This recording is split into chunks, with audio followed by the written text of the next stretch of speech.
میں بہک سکوں یہ مجال کیا میرا رہنما کوئی اور ہے۔ الحمدللہ رب العالمین والصلاة والسلام علی سید الانبیاء والمرسلین اما بعد فاعوذ باللہ من الشیطان الرجیم بسم اللہ الرحمن الرحیم۔ اللہ تبارک و تعالیٰ کا بڑا فضل و کرم ہے کہ اس نے ہمیں بیان کرنے اور آپ کو سننے کی توفیق عطا فرمائی۔ الہادی پروگرام میں کسی ایک موضوع کا انتخاب کرنے کے بعد اس پر درس قرآن کیا جاتا ہے اور یہ آپ باقاعدہ ملاحظہ فرما رہے ہیں۔ ابھی جو ہمارا موضوع چل رہا تھا وہ حضرت موسیٰ علیہ السلام تھا کہ آپ نے جو کچھ تبلیغ دین وغیرہ فرمائی، جو آپ کے ساتھ زندگی میں معاملات ہوئے اور اللہ تبارک و تعالیٰ نے مختلف صورتوں میں ان کا تذکرہ فرمایا، ان کو ہم جمع کر کے یہاں پیش کرنے کی سعادت حاصل کر رہے ہیں تاکہ ہم دیکھیں کہ آخر اللہ تبارک و تعالیٰ نے اگر موسیٰ علیہ السلام کے ساتھ کوئی واقعات ہوئے ہیں اور ایک ہی واقعے کو کئی مقام پہ ذکر کیا ہے تو کیوں کیا ہے، اور اگر کئی مقام پہ نہیں کیا، کسی ایک خاص مقام پر ہی کیا تو کیوں، کس وجہ سے کیا۔ اس مقصود الہی کی تعیین کے لیے خاص طور پر ان آیات کا ذکر کیا جا رہا ہے، اور اس میں اگر کوئی محاسبے کا پہلو ہے وہ بھی ہم دیکھ رہے ہیں، اگر عمل کا پہلو نکلتا ہے تو اس عمل کی نشاندہی بھی کی جاتی ہے، اور اسی طرح اگر کوئی اس کو سننے کے بعد توبہ کی طرف میلان ضروری ہے تو اس کی نشاندہی کرنا بھی یہ ہم اپنا منصب سمجھتے ہیں اور اپنی ذمہ داری سمجھتے ہیں، وہ الحمدللہ اس منصب کو پورا کرنے کی کوشش کی جا رہی ہے۔ آپ کو معلوم ہے جو ریگولر دیکھنے والے ہیں کہ ہماری بات یہ چل رہی تھی کہ جب موسیٰ علیہ السلام نے اللہ تبارک و تعالیٰ کے حکم سے فرعون کے دربار میں جا کر تبلیغ دین کی اور اس کی طرف سے انکار ظاہر ہوا، تو ایک شخص جس نے اپنے ایمان کو چھپایا ہوا تھا اور وہ اسی قوم کا تھا، وہ کھڑا ہو گیا اور اس نے واعظ و نصیحت کا ایک سلسلہ شروع کیا۔ یہ اللہ تبارک و تعالیٰ کا بڑا کرم ہوتا ہے کہ ظالم جابر بادشاہ کے سامنے ایسا شخص کہ جو مروا بھی سکتا ہے، ایسا شخص کہ جو چھوٹی سی بات پہ ناراض ہو کر انتقامی کارروائی بھی کر سکتا ہے، لیکن اللہ تعالیٰ ہر دور میں کچھ لوگوں کو ہمت دیتا ہے جو ان کے سامنے کھڑے ہو کر کلمہ حق بلند کر سکتے ہیں، اور اللہ تعالیٰ پھر ان کے زبان میں تاثیر بھی دیتا ہے، انہیں اس وقت اس خوف زدہ فضا کے اندر جو دل میں خوف اور ڈر پیدا کرنے والی ہوتی ہے، اس وقت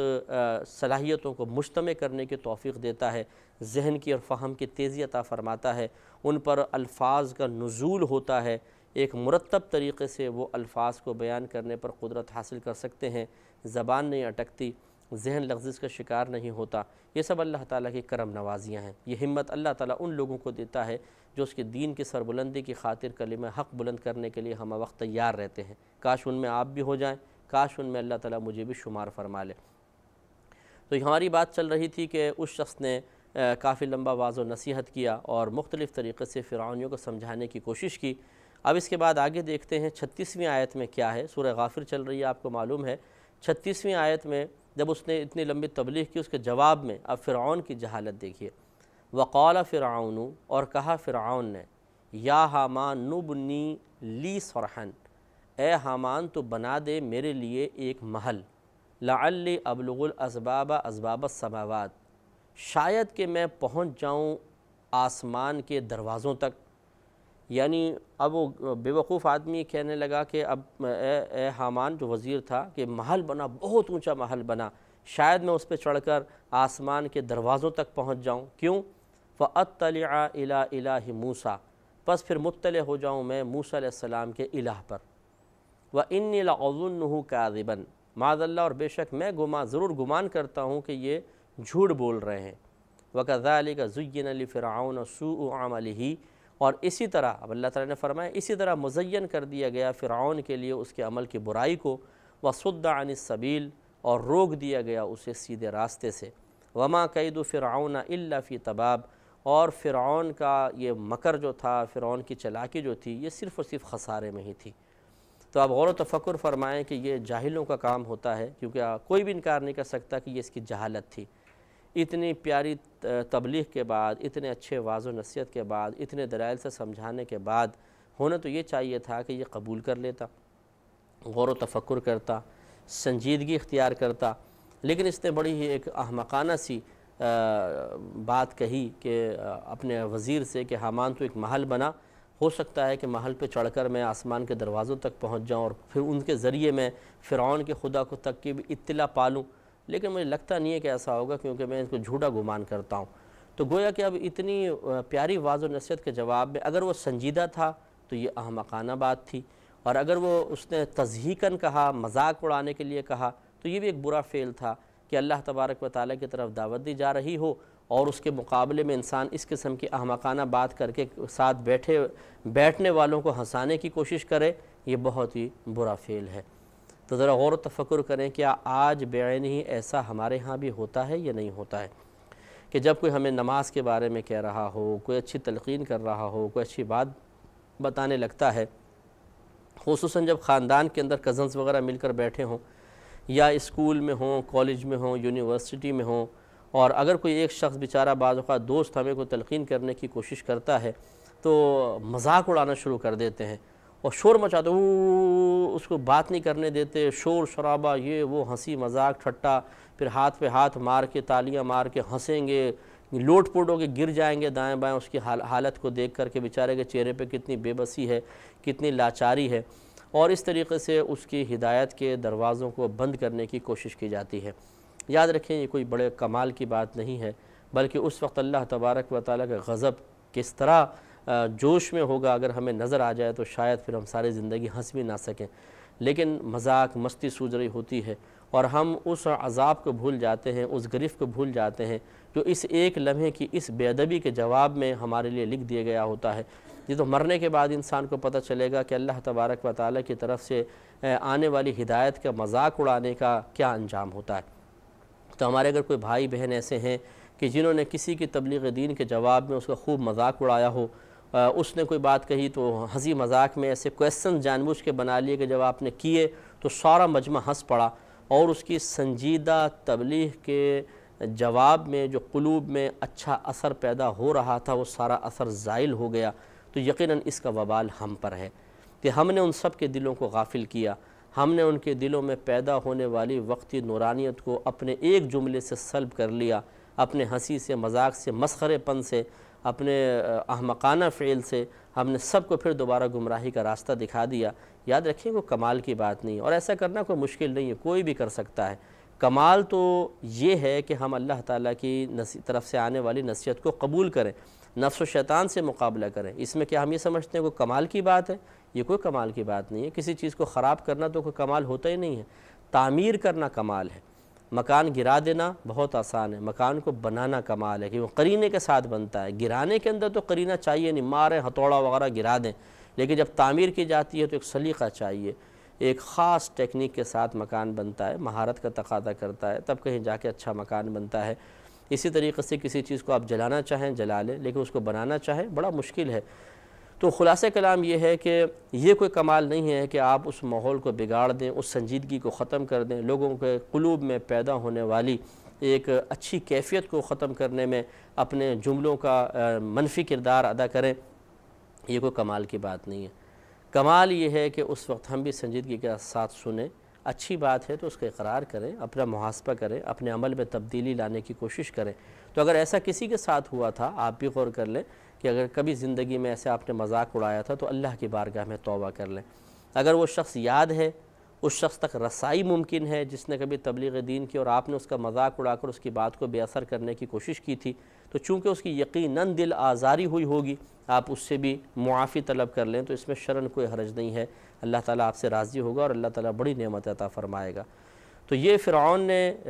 معاذ اللہ جواب میں ایک احمقانہ بات کہی، اور حق بات کہنے والے کو، نبی کو جھوٹا تسلیم اس نے کیا۔ وَإِنِّي لَأَظُنُّهُ كَاذِبًا، اور ضرور میں تو یہ گمان کرتا ہوں کہ معاذ اللہ جھوٹ بولنے والے ہیں۔ تو ایسا ہی ہوتا ہے کہ جب کوئی حق بات لے کر آتا ہے تو نفس و شیطان ہمیں احساس دلاتے ہیں کہ ارے یار یہ تو مولویوں کی باتیں چھوڑو، کون ان کی باتوں کو قبول کرے، کون ان کی بات کو تسلیم کرے۔ اس طریقے سے نہیں کرنا چاہیے۔ اگر کوئی حق بات کہہ رہا ہے ایک لمحے کے لیے سنیں، غور و تفکر کریں اور اس کے تقاضے کے مطابق عمل کرنے کو اپنے لیے سعادت سمجھیں۔ اب اگلا ذرا جملہ دیکھیے، یہ بہت ہی امپورٹنٹ ہے آیت کہ وَكَذَلِكَ زُيِّنَ لِفِرْعَوْنَ سُوءُ عَمَلِهِ،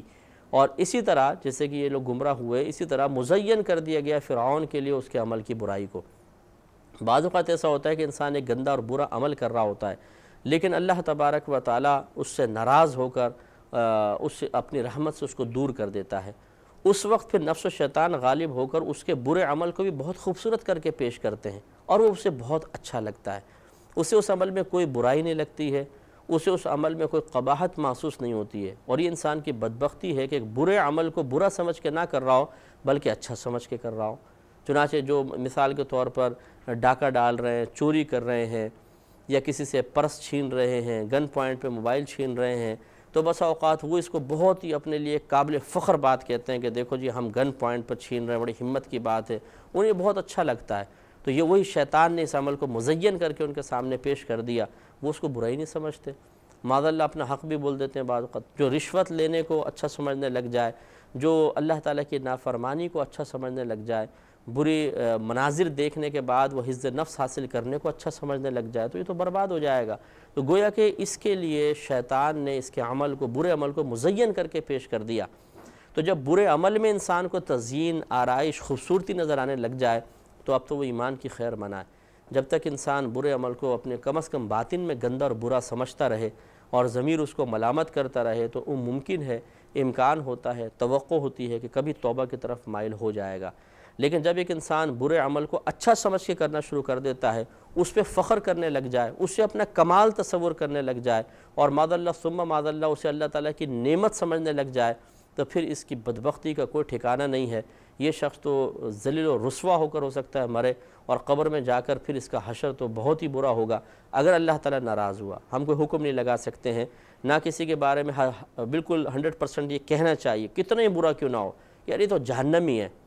یہ تو ہمیشہ دوزخ میں جائے گا، نہیں، ہم کون ہوتے ہیں حکم لگانے والے۔ ہاں یہ ضرور ہے کہ قرآن و حدیث میں جو واضح طور پہ آیات موجود ہیں، مضامین موجود ہیں، ان کی روشنی میں یہ کہہ سکتے ہیں اگر اللہ ناراض ہوا تو اس کے لیے پھر کوئی نجات کا راستہ نظر نہیں آتا، اس لیے کہ اللہ نے قرآن میں بیان کر دیا ہے۔ ان آیات کو بنیاد بناتے ہوئے ہم یہ کہہ سکتے ہیں، لیکن کسی کے لیے حتمی حکم نہیں کہ یہ ضرور جہنم کے اندر جلے گا۔ ہو سکتا ہے بڑا پاپی گناہ گار ہو، لیکن اللہ تبارک و تعالیٰ کی رحمت بہت بڑی ہے، اسے ہو سکتا ہے کسی نیکی کے بدلے میں اللہ تعالیٰ اس کو معاف فرما دے۔ لیکن اب یہ بھی مسئلہ ہے کہ نیکی کہتے ہیں کس کو ہیں، یہ بیچاروں کو معلوم نہیں ہوتا۔ اس قسم کے لوگ چونکہ دین سے تو دور ہوتے ہیں، چوری کر کے غریبوں کے اندر تھوڑا بہت پیسہ تقسیم کر کے سمجھنا کہ میں نیکی کر رہا ہوں، معاذ اللہ یہ نیکی کہاں ہوئی؟ چوری کرنا گناہ، پھر چوری کا پیسہ ثواب کی نیت سے صدقہ کرنا، ہے تو کفر لکھا ہے فقہاء کرام نے۔ یہ ایسے مطلب کچھ ڈرامے بھی بنا دیے جاتے ہیں، شاید کوئی فلمی مناظر بھی دیکھیں ہوں، اسٹوریاں، وہ لکھنے والے کون سے ولی ہوتے ہیں بیٹھے ہوئے، وہ بھی عام قسم کے لوگ ہوتے ہیں جن جاہلوں کو پتہ ہی نہیں ہوتا کہ ہم کس چیز کی تعلیم لوگوں کے سامنے پیش کر رہے ہیں، یہ صحیح ہے یا غلط ہے۔ وہ بعض اوقات کفر کی ترغیب دے رہے ہوتے ہیں۔ تو یہ بھی ایک کفر ہے کہ اگر انسان حرام قطعی مال حاصل کرے، جیسے چوری ہے، حرام قطعی ہے۔ حرام قطعی کا مطلب یہ ہے کہ قرآن نے واضح طور پر جس فعل کو حرام کہہ دیا اس کی حرمت قطعی کہلاتی ہے، اور حرام قطعی مال کو ثواب کی نیت سے خرچ کرنا فقہاء نے کفر لکھا ہے۔ لہذا چوری حرام قطعی ہے، اس سے حاصل ہونے والا مال قطعی طور پہ حرام ہے، اسے ثواب کی نیت سے کوئی خرچ کرے گا کافر ہو جائے گا، دائرہ اسلام سے باہر۔ تو اب اگر ہم نے کوئی ایسا منظر دیکھ لیا کہ جی ایک چور صاحب تھے، مال چراتے تھے، غریبوں کے اندر تقسیم کرتے تھے، اور وہ کہتے تھے جی میں نیکی کر رہا ہوں، اور ہم نے کہا یار میں بھی اس طرز عمل کو اختیار کر لیتا ہوں، تو یہ جہالت کی بات ہے، وہ تو کفر دکھا رہے ہیں۔ تو اس طرح اگر آپ بھی کریں گے تو کافر ہو جائے گا انسان، یہ نیکی بنے گی تب نا۔ یہ تو چوری کا مال ہے، چوری کا مال خرچ کرنا نیکی کہاں سے ہو گیا بتائیے؟ صرف غریب کی ضرورت پوری کرنا ہمیشہ نیکی ہے؟ ایسا تو نہیں ہے۔ تو لہٰذا سوچنا سمجھنا چاہیے۔ تو اس قسم کے لوگ جو ہوتے ہیں، جو بیچارے اس قسم کے مناظر کو دیکھنے کے بعد اور سنی سنائی باتوں پر اپنے کسی عمل کی بنیاد رکھنے کے بعد عملی طور پہ کچھ قدم اٹھاتے ہیں، یہ تو بعض اوقات کفر کے اندر مبتلا ہو جاتے ہیں۔ اللہ تبارک و تعالی ہمیں اسے بھی سمجھنے کی توفیق عطا فرمائے۔ اسی طرح دیکھیں اب آگے اللہ تعالی نے ارشاد فرمایا کہ وَصُدَّ عَنِ السَّبِيلِ، اور روک دیا گیا اسے سیدھے راستے سے۔ تو جب کوئی شخص اپنی برائی کو اچھائی سمجھنے لگ جائے، برے عمل کو معاذ اللہ نیکی قرار دینے لگ جائے، جب اسے اپنے برے عمل کے اندر بھی خوبصورتی کے پہلو نظر آنے لگ جائیں، تو پھر گویا کہ اسے سیدھے راستے سے روک دیا گیا ہے۔ وہ اس پر فخر نہ کرے، وہ اس کو اپنا کمال نہ سمجھے، اور ان بیوقوف قسم کے لوگوں کی تائید کو کوئی معاذ اللہ ثم معاذ اللہ اللہ تعالیٰ اس کے رسول کی تائید نہ سمجھے کہ جو برائی میں اس کی حوصلہ افزائی کر رہے ہیں۔ بلکہ یہ تو مروانے والے لوگ ہیں کہ آج آپ کے ساتھ ہیں، آپ کو مروا دیں گے، آپ مر جائیں گے، قبر میں چلے گئے تو دوسرے دوست بنا لیں گے، ان کی برائیوں پہ تعریف کر رہے ہوں گے۔ تو ایسا ہوتا ہے کہ جب ہم کوئی برائی کرتے ہیں تو ہم اسے اپنا کمال قرار دے رہے ہوتے ہیں تو دوسرے اس کی تائید کر رہے ہوتے ہیں، ہاں یار واہ، ایسا کوئی کر کے تو بتائے، کیا بات ہے تمہاری، اور یوں ہے وہ، بڑی تعریفیں ہوتی ہیں۔ تو انسان اس برائی کے ذریعے جب اپنے آپ کو ایک مرکزی حیثیت حاصل کرتا ہوا پاتا ہے، اسے اس برائی کے ذریعے بوئے کمال محسوس ہوتی ہے، لوگ اس کے اوپر خوش ہو رہے ہوتے ہیں، یعنی قریبی دوست ہنس رہے ہوتے ہیں اور حوصلہ افزائی کر رہے ہوتے ہیں، تو پھر نفس اس کو مشورہ دیتا ہے کہ دیکھ اس برائی کے ساتھ وابستہ رہے گا تو یہ مرکزی حیثیت ہے، اگر اس کے ساتھ وابستہ نہیں رہے گا تو یہ مرکزیت چھن جائے گی، اور ابھی جو تعریف جملے سننے کو مل رہے ہیں اگرچہ کیسے بھی ہیں، اس کی لذت سے تو محروم ہو جائے گا، تو پھر انسان پرواہ کیے بغیر اسی برائی کے راستے پہ چلتا رہتا ہے اور تباہ و برباد ہو جاتا ہے۔ تو گویا کہ اللہ تعالیٰ کی طرف سے اس کے لیے اچھائی کے راستے بند کر دیے جاتے ہیں۔ اللہ تعالیٰ ہمیں بھی اس آفت سے محفوظ فرمائے کہ ہم پر اچھائی کے راستے بند ہو جائیں اور برائی کے راستے آسان ہو جائیں۔ یاد رکھیے کہ بعض اوقات ایک برے راستے پہ جانے کے بعد ہمارا نفس خوشی محسوس کرتا ہے، اگر برائی کا راستہ آسان ہو جائے، کوئی برائی کرنا آسان ہو جائے، مثلا کوئی ہم غلط منظر دیکھنا چاہتے تھے، وہ نظر نہیں آ رہا تھا کسی لحاظ سے، اب نظر آ گیا تو ہم خوش ہو جاتے ہیں، ارے یار موقع مل گیا برائی کا، ایک برا منظر دیکھنے کا، برائی کرنے کا موقع مل گیا، اور ہم سمجھتے ہیں اور بڑی خوشی نفس محسوس کر رہا ہوتا ہے۔ تو یہ کوئی کمال نہیں ہے، بلکہ یہ کوئی خوشی کا وقت نہیں ہے۔ اگر گناہ آسان کر دیا جائے تو یہ رونے کی بات ہے، افسوس کی بات ہے، دکھ کی بات ہے، فکر کی بات ہے، کیونکہ یہ اب برائی آسان ہو گئی، اب کوئی دیکھنے والا نہیں، کوئی روکنے والا نہیں، ہم آسانی سے اس کو کر سکتے ہیں، اب انسان ضرور اس کو کرے گا اور کرے گا تو آخرت میں پھنسے گا۔ اگر کوئی گناہ کرنا مشکل ہو تو یقینی سی بات ہے کہ نفس بے چینی محسوس کرتا ہے، ارے یار موقع نہیں مل رہا، اف یہ کہاں سے آ گیا، ورنہ میں یہ برائی کر لیتا، یہ کہاں سے آ گیا میں یہ برائی کر لیتا۔ تو بسا اوقات نفس بے قراری بے چینی محسوس کر رہا ہوتا ہے اور ہم اس کو مغلظات بھی بک رہے ہوتے ہیں، جو شخص ایسے وقت میں رکاوٹ بن کر آ جاتا ہے۔ لیکن سوچئے کہ یہ برا نہیں ہے، یہ بہت اچھا ہے کہ ہم کسی گناہ سے بچے ہوئے ہیں، کسی کی وجہ سے بچے ہوئے ہیں، تو اللہ کا شکر ادا کرنا چاہیے۔ لیکن بات وہی ہے جو فرعون کا معاملہ کہ اچھائی اس کو برائی نظر آ رہی ہے اور برائی اچھائی نظر آ رہی ہے۔ یہی معاملہ ہمارا ہے کہ ہمارے اندر بھی ایک نفس فرعون کی شکل میں بیٹھا ہوا ہے کہ اس کو ہر اچھائی برائی نظر آتی ہے اور برائی کو بہتر کر کے وہ ہمارے سامنے پیش کرتا ہے، اور ہماری صورتحال یہ ہے کہ ہم اس کو قبول کر لیتے ہیں۔ تو ذرا دیکھیے کہ اللہ تعالیٰ نے آخر میں کیا ارشاد فرمایا کہ وَمَا كَيْدُ فِرْعَوْنَ إِلَّا فِي تَبَابٍ، اور فرعون کا یہ جو مکر اور چالیں تھیں یہ صرف خسارے میں تھیں، اس کے علاوہ کچھ بھی نہیں تھا۔ یہ چالاکیاں جتنی بھی ہم لوگ کر رہے ہیں اور جو آج کل ہمارے معاملات چل رہے ہیں یہ بھی صرف خسارے میں ہیں، اس کے علاوہ کچھ بھی نہیں۔ اللہ تعالیٰ سمجھنے کی توفیق عطا فرمائے، آمین۔ وآخر دعوانا ان الحمدللہ رب العالمین۔ میں بہک سکوں یہ مجال کیا، میرا رہنما کوئی اور ہے، بہک سکوں یہ مجال کیا، میرا رہنما کوئی اور ہے، میں بہک سکوں یہ مجال کیا، میرا رہنما کوئی اور ہے، میں بہک